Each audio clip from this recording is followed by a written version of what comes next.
बताओ, प्रमाण कैसे दूं?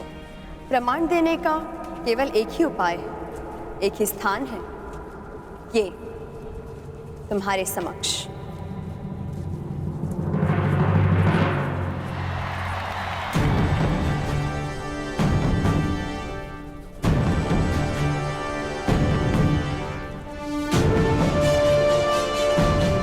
तुम अब तक नहीं बदली रुशाली, परंतु मैं देखना चाहती हूं कि अपने वचन के अनुरूप तुम बदले हो या नहीं।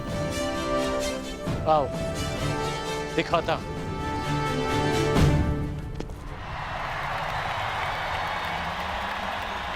अब बताओ मेरे पास हो, अब किस किस के बीच द्वंद्व होगा? गंधार नरेश, ये तो निश्चित है कि आपके पासे सही चयन कर रहे। क्यों ना इस बार पासे मैं फेंकूं?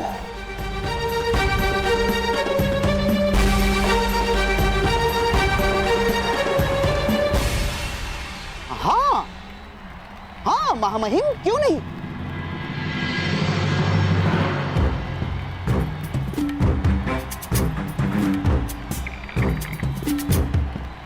मेरी लाज रखना पासो, दुर्योधन और अर्जुन के मध्य द्वंद्व नहीं होना चाहिए ना।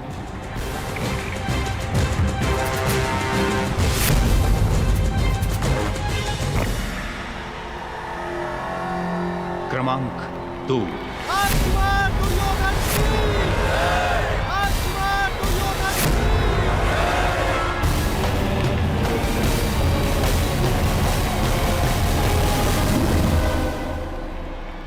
देखते हैं इस बार दुर्योधन किसके साथ द्वंद्व करेगा।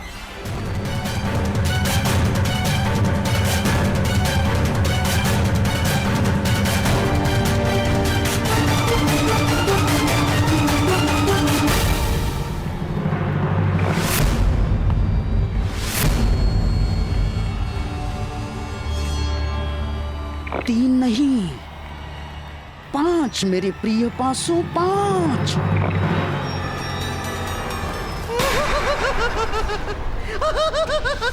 पांच महामहिम, 5 यानी कि भीम। अब भीम और दुर्योधन के मध्य द्वंद्व होगा महामहिम। पांडुपुत्र भीम की।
मेरी बताई हुई योजना से डिगना मत मेरे प्रिय ना।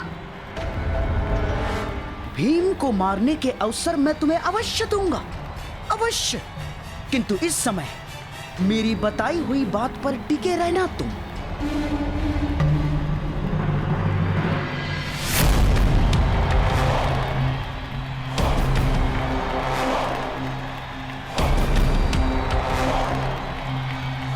क्या बात है भीम, बड़े क्रोध में भोजन नहीं किया क्या? तुम्हें धूल चटाने के बाद ही मैं भोजन करूंगा दुर्योधन। इतना क्रोध ठीक बात नहीं है पांडव पुत्र, या कहूं पवन पुत्र। कितनी विचित्र बात है ना, एक पिता के कई पुत्र तो सामान्य बात है, परंतु एक पुत्र के दो पिता।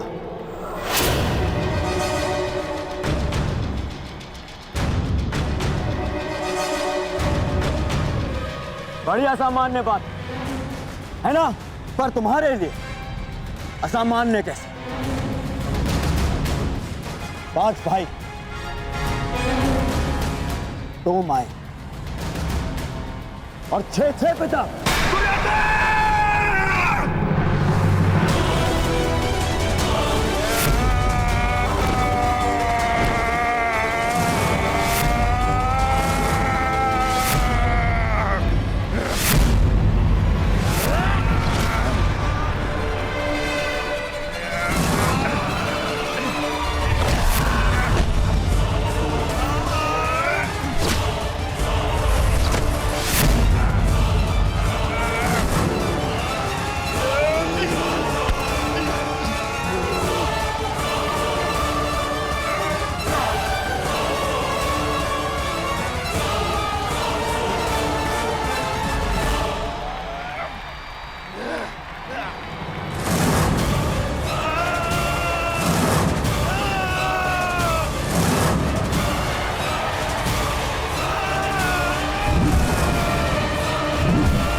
छोड़ो दुर्योधन को।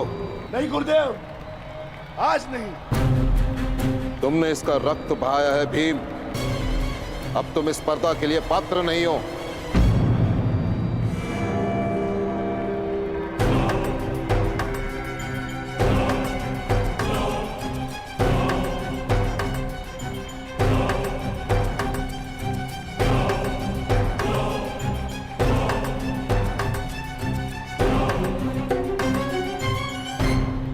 महामहिम, अब पासे फेंकने की बारी मेरी है।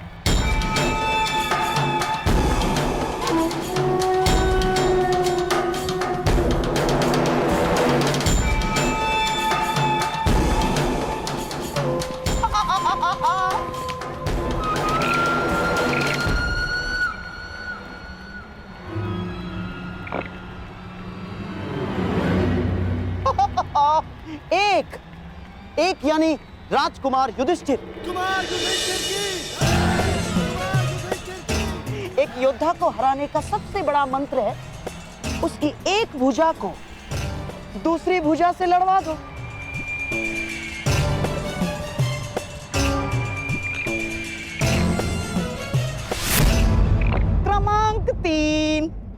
क्रमांक 3 यानी राजकुमार अर्जुन।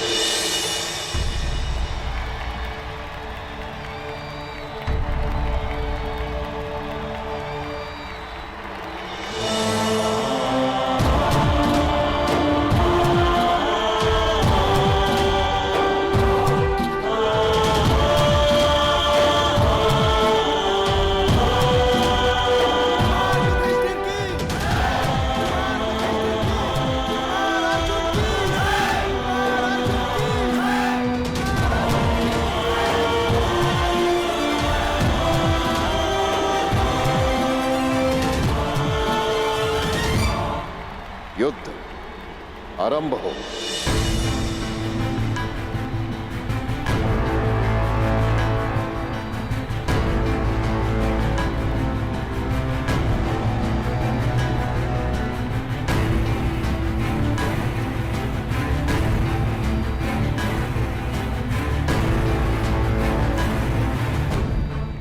अपने सर्वश्रेष्ठ धनुर्धर होने का प्रमाण कब दोगे कर्ण? बस निमंत्रण मिल जाए। राजपुत्रों के प्रदर्शन में तुम्हें निमंत्रण कौन देगा कर्ण? आचार्य द्रोण, धनुर्धरों के महान गुरु आचार्य द्रोण। वो स्वयं मुझे निमंत्रण देंगे रुशाली। देखते हैं।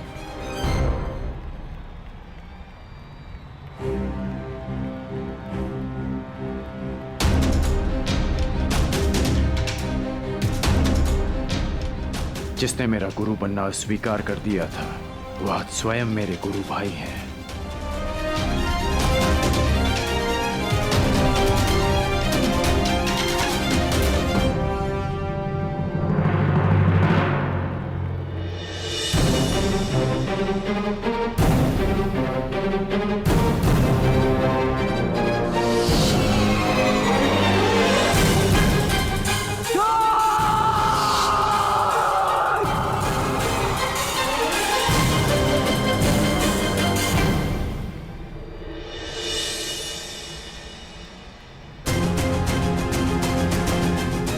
प्रारंभ करो अर्जुन।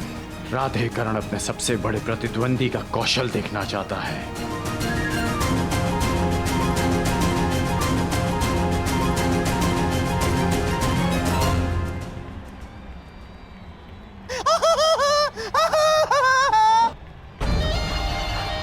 आज ही इस रंगभूमि में दूसरी बार दो भाइयों के प्रेम का उदाहरण देखने को मिलेगा।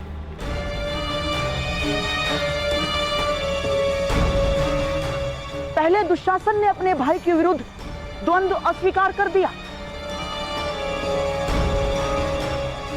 अब कदाचित अर्जुन भी वही करेगा।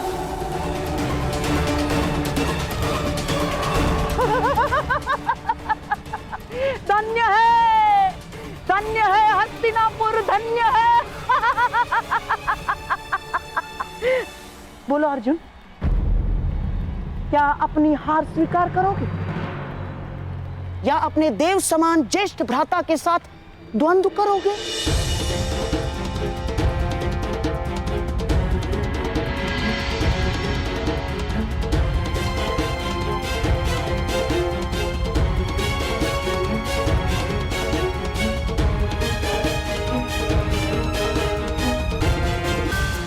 आक्रमण करो।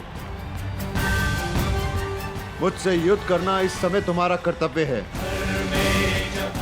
इस समय तुम्हारे प्रहार मुझे आनंदित करेंगे, लज्जित नहीं। मैं आप पर आक्रमण कैसे कर सकता हूँ ज्येष्ठ भ्राता?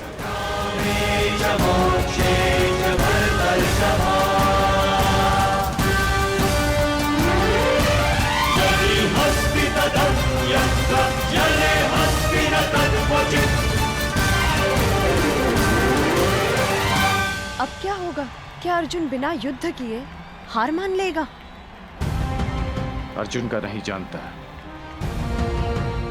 परंतु जितना कुमार युधिष्ठिर को समझता हूं, वो इस बाधा का हल अवश्य निकाल लेंगे।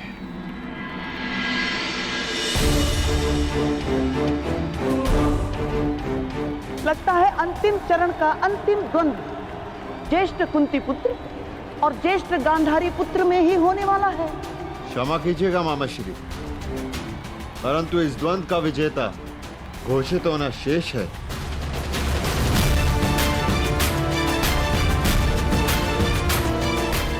अर्जुन, मुझसे पहले तुमने जिन्हें पराजित किया, जिन पर बाण चलाए, वो भी तुम्हारे भ्राता ही थे।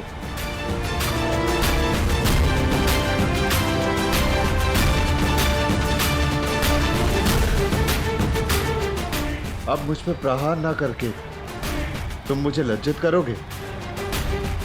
मेरे मन में सदैव ये भार रहेगा कि मेरे अनुज ने पक्षपात किया है।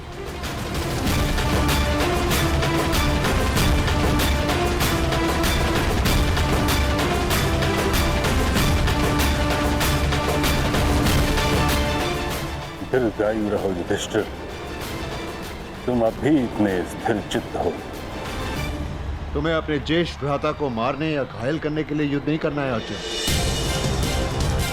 तुम्हें अपने भ्राता को गर्वित करने के लिए युद्ध करना है। संसार को यह बताने के लिए युद्ध करना है कि तुम्हारे रहते तुम्हारे ज्येष्ठ भ्राता और हस्तिनापुर किसी भी शत्रु से सुरक्षित हैं।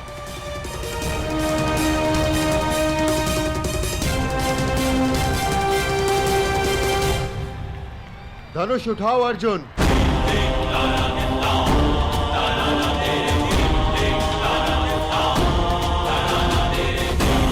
धनुष उठाओ अर्जुन।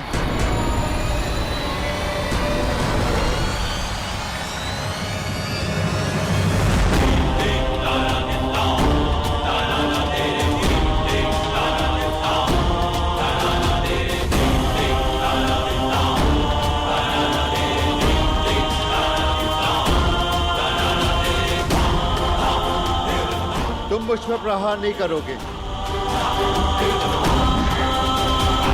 परंतु मेरे प्रहारों से खुद को बचाओगे तो अवश्य।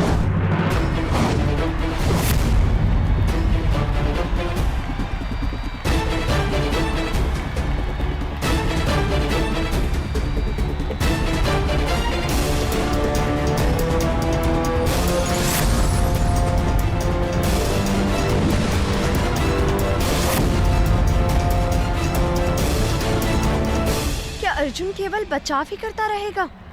कई बार बचाव ही सर्वश्रेष्ठ आक्रमण होता है, क्योंकि बचाव शत्रु के सारे अस्त्र समाप्त कर देता है, और जब शत्रु निहत्था हो जाए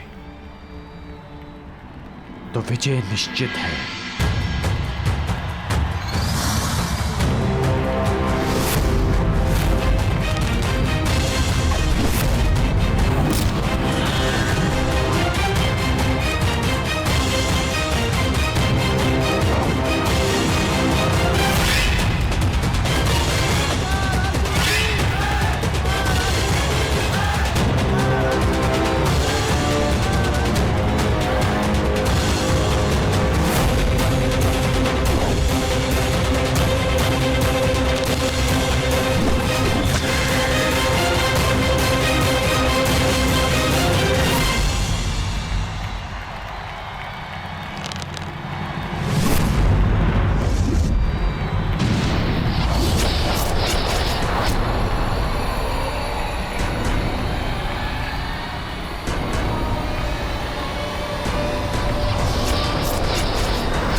ज्येष्ठ भ्राता, यदि अगला बाण चला तो लक्ष्य आपकी छाती होगी, इसलिए यह युद्ध यहीं समाप्त करने की अनुमति चाहता हूं। अनुमति है।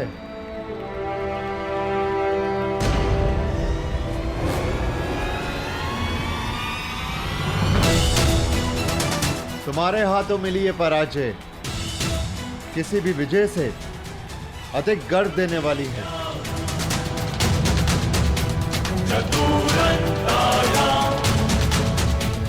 अर्जुन से मैं अपनी हार स्वीकार करता हूं आचार्य।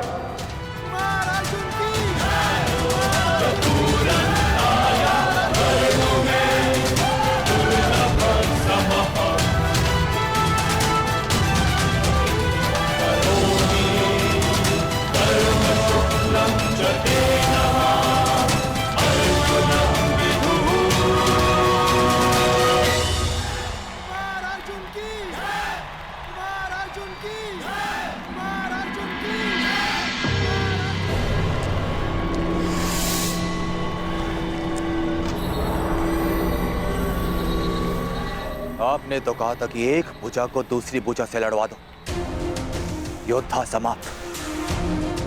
परंतु यहां तो एक भुजा दूसरी भुजा को सहारा देके और प्रबल कर रही है। आप नहीं चाहते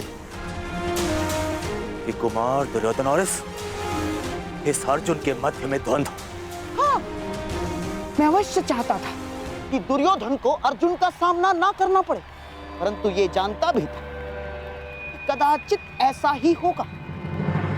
इसीलिए आपसे सहायता की मांग की है, गुरुपुत्र अश्वत्थामा। स्मरण है ना आपको क्या करना है? तो अब इस अर्जुन को अपने माया जाल के व्यू में फंसाने के लिए तैयार रहो अश्वत्थामा। अब इस रंगभूमि में ऐसी धूल उड़ेगी कि मेरे प्रिय होने वाले सम्राट के हाथों अर्जुन धूल चाटेगा।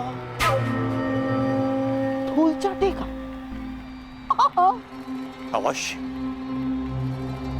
अवश्य ऐसा ही होगा, अवश्य ऐसा ही होगा।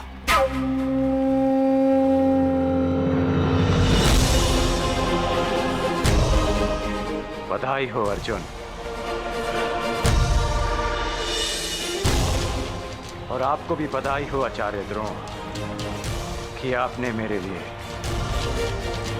एक श्रेष्ठ प्रतिद्वंदी तैयार किया है।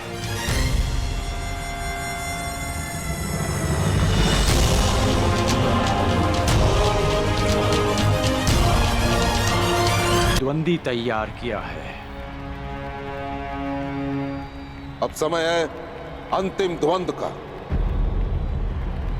जो कुमार दुर्योधन और अर्जुन के बीच होगा।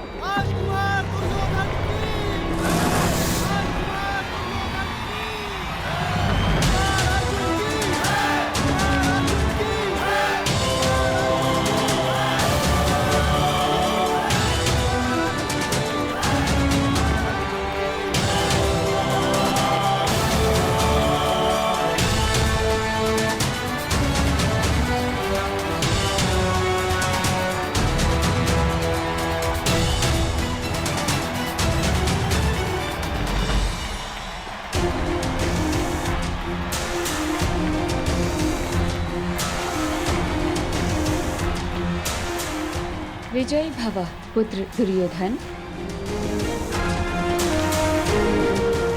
अपने गुरु की शिक्षा की लाज रखना अर्जुन पुत्र।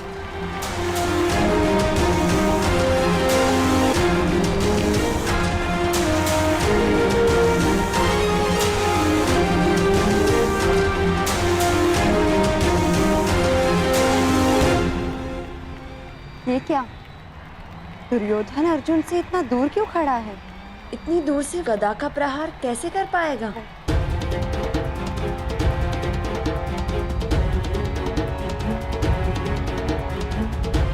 कुछ तो है।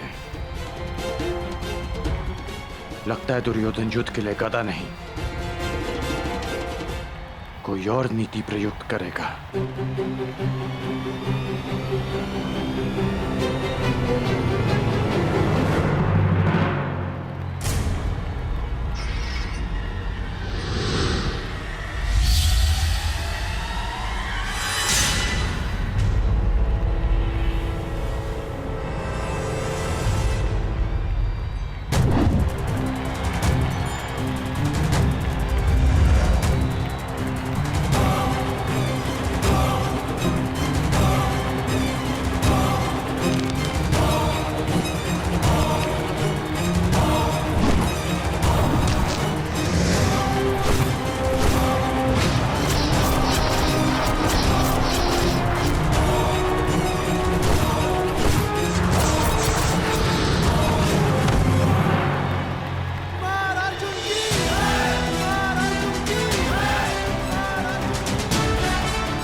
मुझे फूंक से उड़ा देने का स्वप्न देखा था ना आपने? पहले मेरे बाणों की आंधी से तो बच के दिखाइए।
ये अचानक चक्रवात कहां से आ गया?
धनुर्धरों के पास चक्रवात को काटने का कोई उपाय नहीं? उपाय है शैलास्त्र, परंतु उसके लिए चक्रवात के भार होना होता है जो अर्जुन नहीं है, या फिर ध्यान स्थिर करना पड़ता है जो दुर्योधन अर्जुन को नहीं करने देगा। अर्थात विजय दुर्योधन की होगी? विजय तो अर्जुन की ही होगी, बस उसे शांत और स्थिर रहने की आवश्यकता है।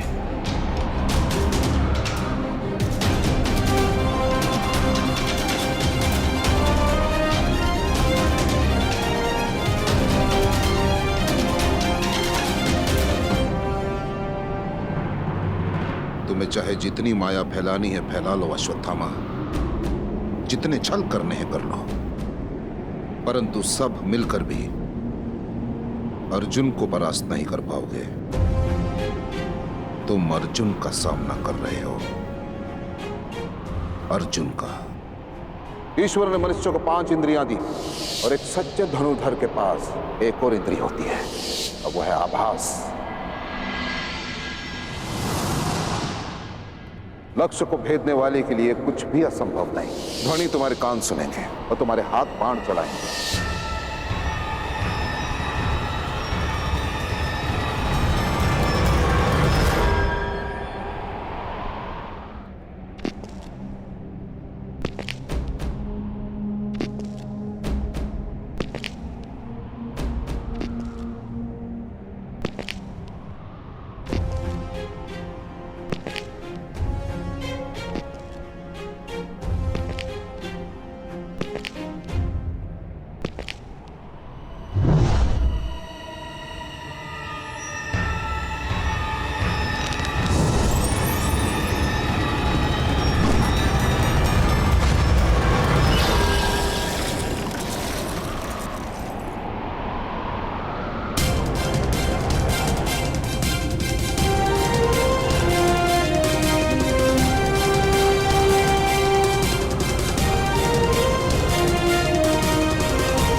शिशिरास्त्र। शब्द भेदी संधान के भांति प्रयुक्त होता है। इसकी काट केवल एक महान धनुर्धर ही कर सकता है। अति उत्तम अर्जुन, अति उत्तम।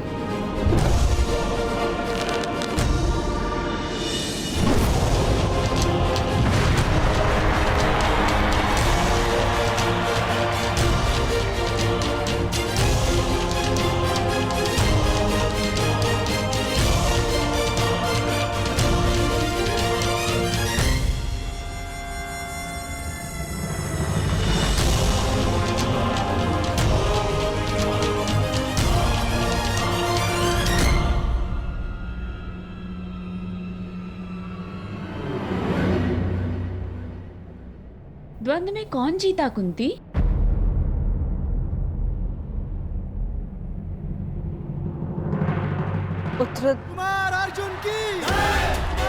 उत्तर प्रजा के कोलाहल ने दे दिया है।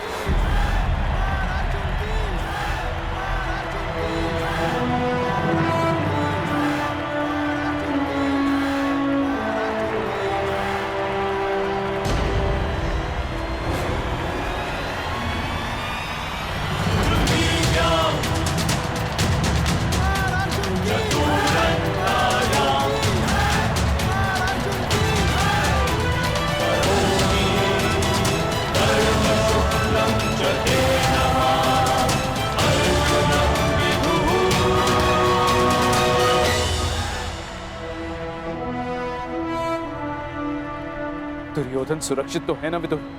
हाँ महाराज।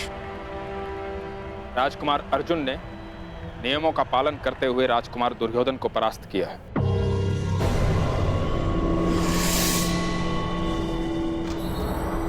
आज की रंगभूमि का विजेता पांडु पुत्र धनुर्धारी अर्जुन को घोषित किया जाता है।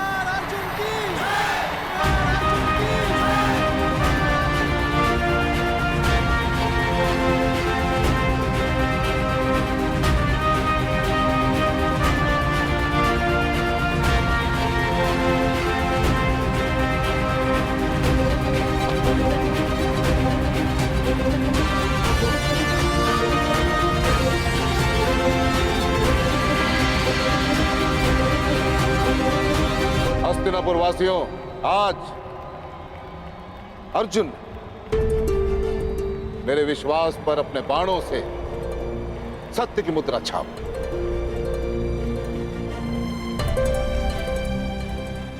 जो बात मैं स्वयं से करता आ रहा हूं, वही बात बड़े गर्व के साथ आप सबके समक्ष करना चाहता हूं कि अर्जुन जैसा धनुर्धर इस संसार में ना कोई है, ना ही भविष्य में कोई होगा। ना कोई है, ना ही भविष्य में कोई होगा।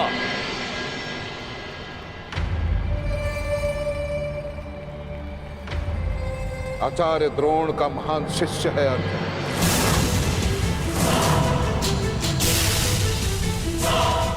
इस संसार का सर्वश्रेष्ठ धनुर्धर है अर्जुन।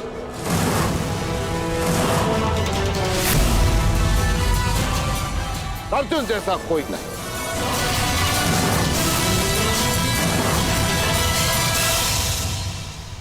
और यदि है तो मैं द्रोण उसे चुनौती देता हूं। उसे ही क्या, मैं संपूर्ण संसार को चुनौती देता हूं कि यदि अर्जुन से श्रेष्ठ धनुर्धर है तो मेरे समक्ष प्रस्तुत करें।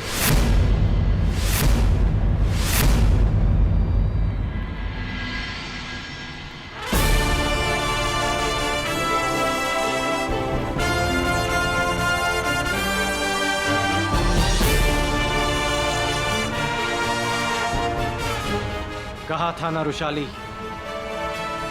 कि आचार्य द्रोण स्वयं मुझे आमंत्रण देंगे। मिल गया निमंत्रण।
शिवास्त्र की काट करने वाला ये धनुर्धर कौन है? एक और परशुराम का शिष्य। किसने इस द्वंद में विघ्न डालने का दुस्साहस किया है? ये बाण किसने चलाया? मैंने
हस्तिनापुर के राजपुत्रों के रंगभूमि में किसने आमंत्रित किया तुम्हें?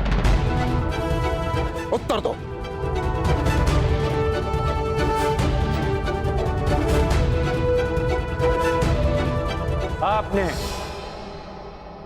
आपने मुझे स्वयं आमंत्रित किया आचार्य द्रोण। मैंने? असंभव। वो धनुष ही क्या जिसकी प्रत्यंचा में टंकार न हो, वो घुंघरू ही क्या जिसके स्वर में झंकार ना हो, वो ऋण ही कैसा जिसको चुकाने में आभार ना हो, और वो द्वंद ही क्या जिसकी चुनौती स्वीकार ना हो।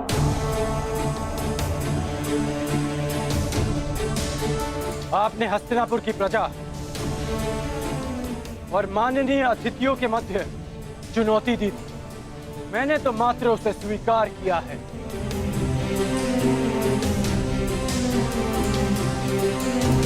यह स्पर्धा केवल हस्तिनापुर के राजकुमारों के मध्य है और किसी की नहीं।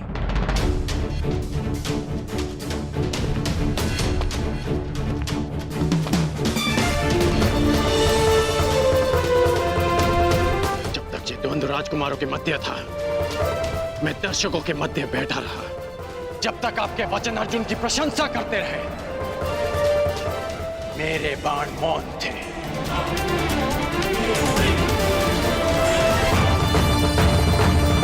परंतु जब आपने संसार के समस्त धनुर्धारियों को चुनौती दी, तब ना मैं मौन रह सका और ना मेरे बाण। जिसे आप मेरा दुस्साहस समझ रहे हैं, वो मेरी विवशता थी आचार्य। एक गुरु ने संसार के समस्त धनुर्धरों को लज्जित करना चाहा और एक शिष्य को उनकी लज्जा बचाने के लिए आना ही पड़ा। आपके अहंकार की ललकार का उत्तर था मेरा ये प्रहार, उत्तर था मेरा ये प्रहार, उत्तर था मेरा ये प्रहार, उत्तर था मेरा ये प्रहार, उत्तर था मेरा ये प्रहार।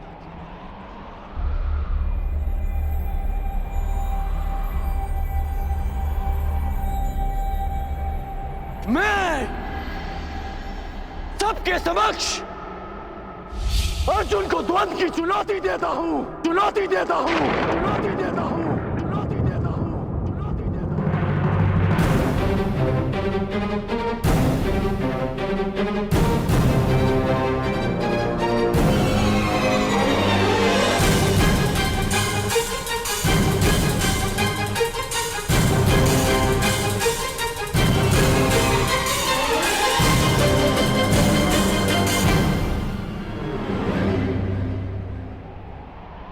मेरे आने का संदेश कल राजसभा में मिल ही गया होगा आपको।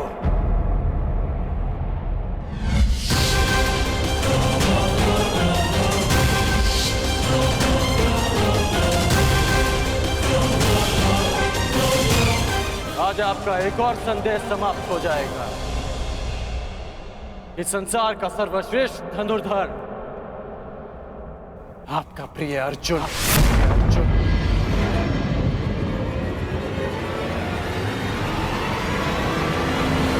कौन है ये मूर्ख युवक विदुर जो आचार्य द्रोण के शिष्य को ललकार रहा है? और मेरा मत है कि इसकी चुनौती स्वीकार करना ही मूर्खता होगी। यदि ऐसा है तो आज मैं अपने आचार्य की घोषणा पर सत्य की मुद्रा अंकित करूंगा। हस्तिनापुर के समक्ष यह सिद्ध करूंगा कि वो सुरक्षित हाथों में।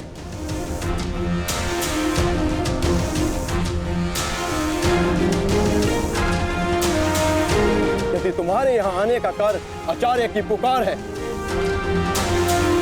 तो मुझे यह चुनौती स्वीकार स्वीकार स्वीकार।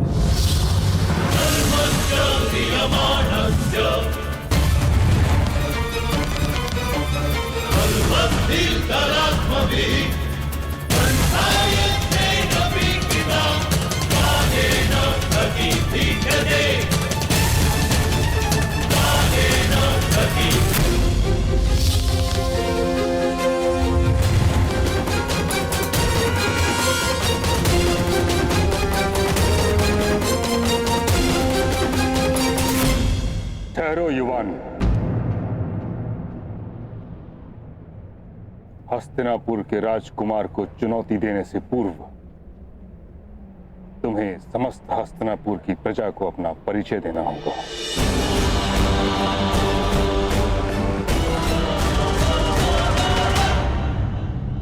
हाँ, वो आवश्यक भी है ताकि अर्जुन के बाणों से घायल होने के पश्चात इसे इसके घर पहुंचाया जा सके।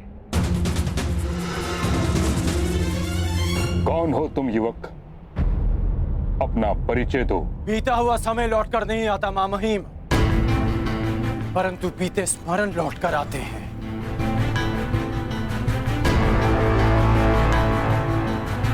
धनुष से निकला हुआ बाण लौटकर नहीं आता, परंतु धनुष की प्रत्यंचा लौटकर आती है। अतीत को भूतकाल इसलिए कहा जाता है क्योंकि वो वर्तमान में लौटकर आता है।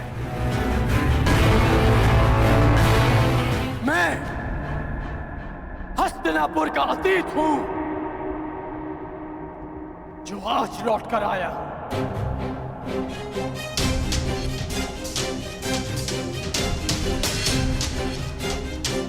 जिसे बाण को छूने का अधिकार नहीं मिला, वो बाणों का प्रहार लेकर आया है।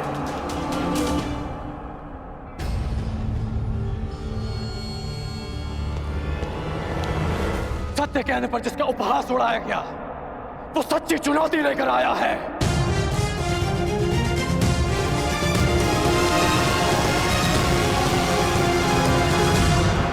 जिसके निरपराध भाई को मार दिया गया,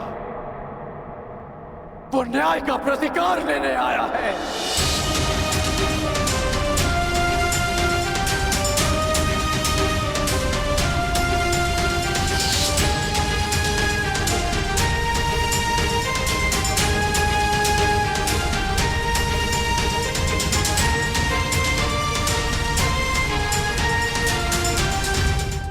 जिसे धनुर्ज्ञान के लिए अयोग्य समझा गया, वो अपनी योग्यता का सम्मान लेने आया है।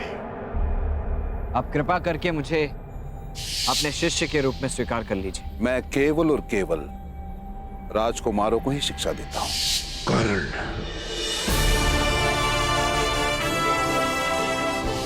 आज मुझे शस्त्र का त्याग करना पड़ा है, किंतु आगे जीवन में किसी कारणवश अगर मुझे शस्त्र उठाना पड़ा, तब उसका त्याग कोई नहीं करवा पाएगा। अधिरथ का पुत्र कर्ण, शोण का भाई कर्ण।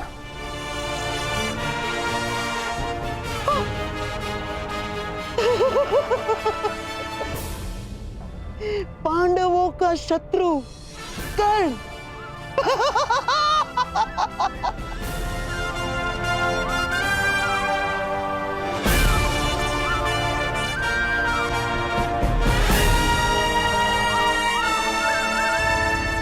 राधे कर्ण।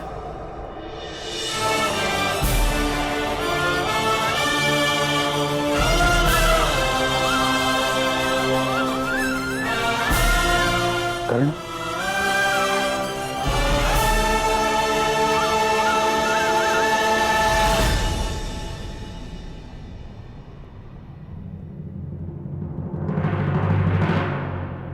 अब मेरा परिचय पूरा हो गया हो तो क्या द्वंद्व की अनुमति है महामहिम? नहीं!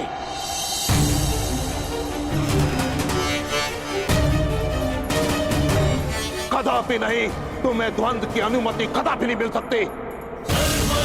अर्जुन कुरुवंशी है, अर्जुन क्षत्रिय है, अर्जुन राजकुमार है, और तुम केवल एक सूत पुत्र हो।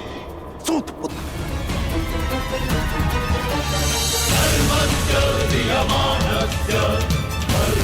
और एक राजकुमार के साथ द्वंद्व की अनुमति एक सूत पुत्र को नहीं दी जा सकती।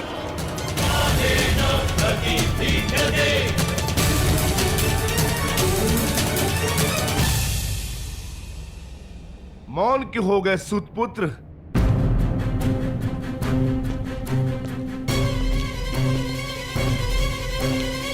धनुर्धारियों की लाज बचाने आए थे ना? अब अपने कुल और जाति पर कदाचित लज्जा आ रही है।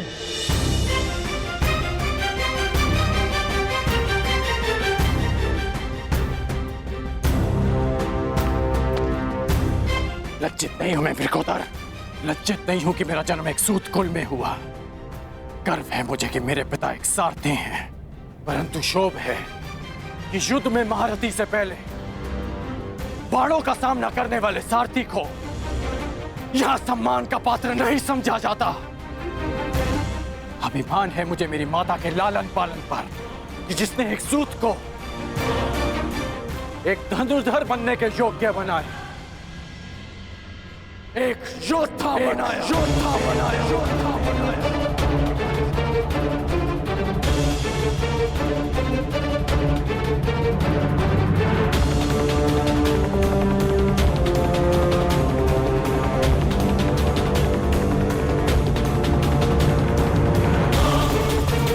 परंतु ग्लानि है कि संसार के सबसे महान योद्धा आज तक जैसे जाति और कुल के युद्ध में उलझे हैं।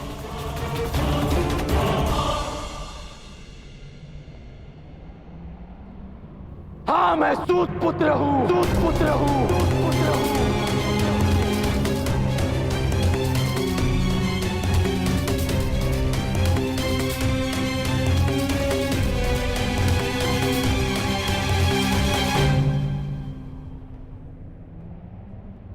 हाँ, मैं सारथी अधिरथ का पुत्र, अधिरथ का पुत्र, अधिरथ का पुत्र, अधिरथ का पुत्र।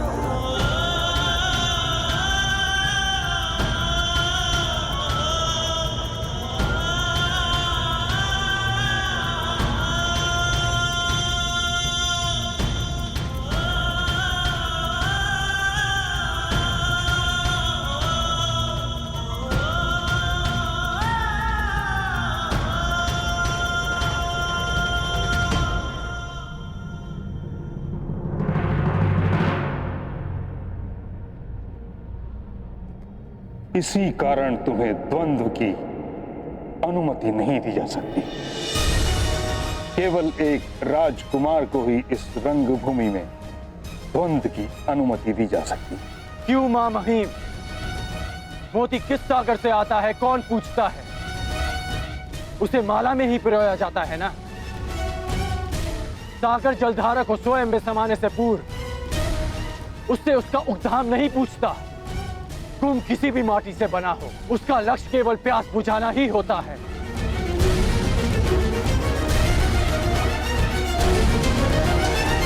किंतु वर्ण प्रथा दशकों से चली आ रही, उसके कुछ नियम हैं जिनका उल्लंघन असंभव है। नियम ये थे कि वर्ण विभाजन कर्म से हो। आप लोगों ने उसे जन्म से जोड़कर नियम बदल डाले, तो आज नियम क्यों नहीं बदल सकते?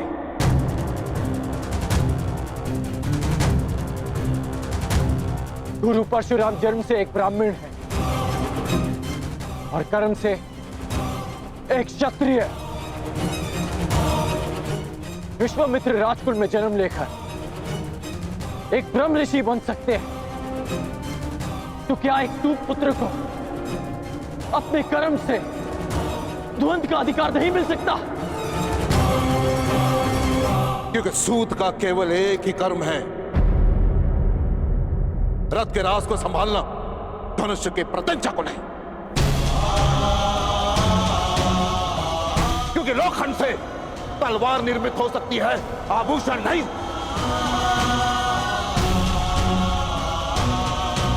स्वर्ण की माला में केवल मानिक जड़े जा सकते हैं, कोयले के खंड नहीं।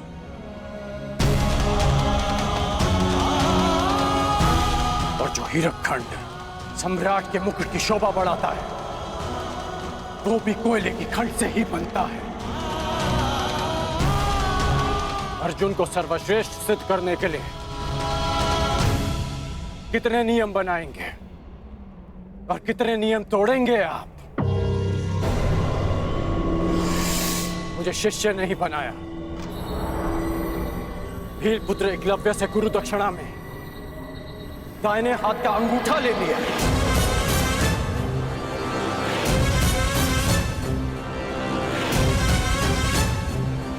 और जब लगा कि अर्जुन को ललकारने के लिए कोई नहीं, तो संसार के समस्त धनुर्धारियों को चुनौती दी। और अब मैं प्रस्तुत हूं, तो तर्क तेरे कि मैं चुनौती का पात्र ही नहीं।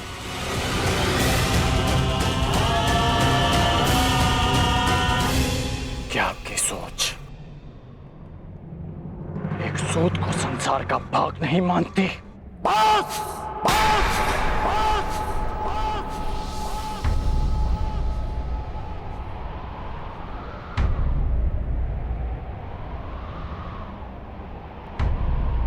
बस करो कर्ण, तुम मेरे सम्मान को ललकार रहे हो। बस करो। नहीं, मैं आपके अन्याय को ललकार रहा हूं।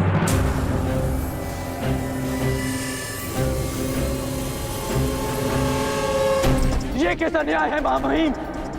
मैं इस नीति को नहीं मानता। इसका निर्णय हस्तिनापुर की प्रजा करेगी।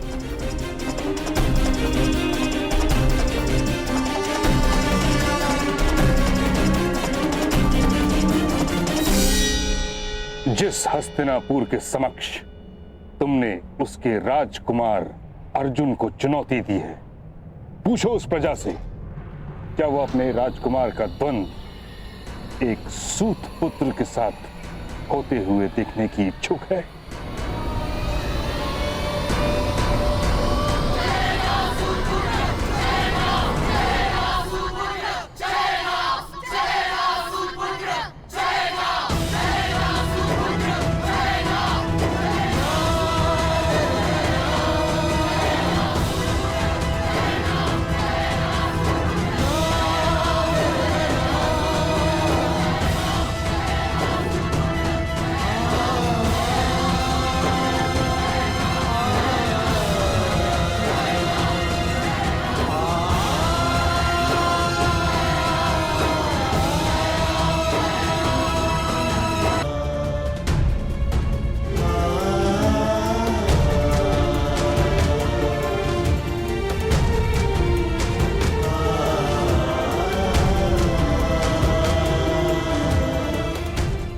अपने प्रश्न का उत्तर मिल गया कर्ण? अब प्रस्थान करो। परंतु बस कर्ण!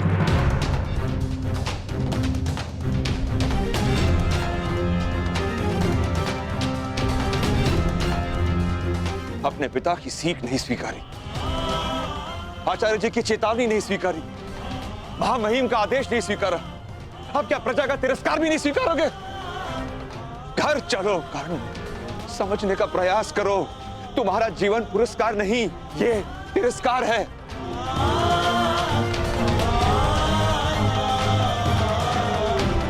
घर चलो।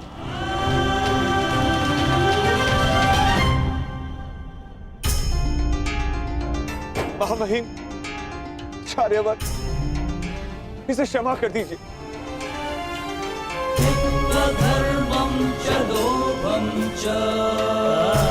ये मूर्ख है, उदंड है, कहां कैसे व्यवहार करना है उसकी समझ नहीं है इसे।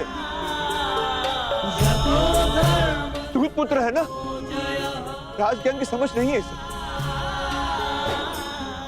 इस बुद्धिहीन दृष्ट उदंड को क्षमा कर दीजिए, क्षमा करिए।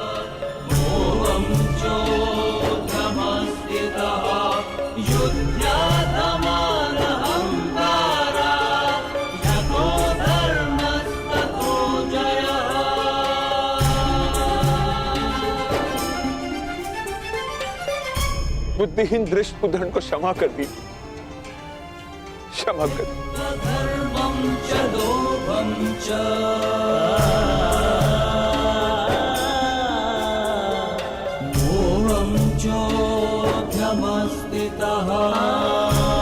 घर चलो, घर चलो।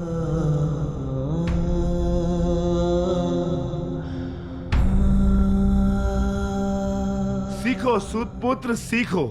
अपने पिता से मर्यादा की सीमा सीखो। सारथी बनने की याचना लेकर आते तो कदाचित अर्जुन की सेवा में रख लेते, परंतु तुम तो द्वंद्व करने चले आए।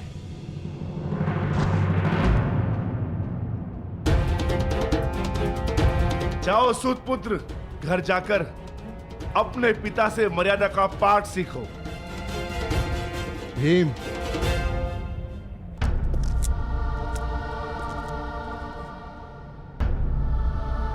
पहले तुम मर्यादा में रहना सीखो।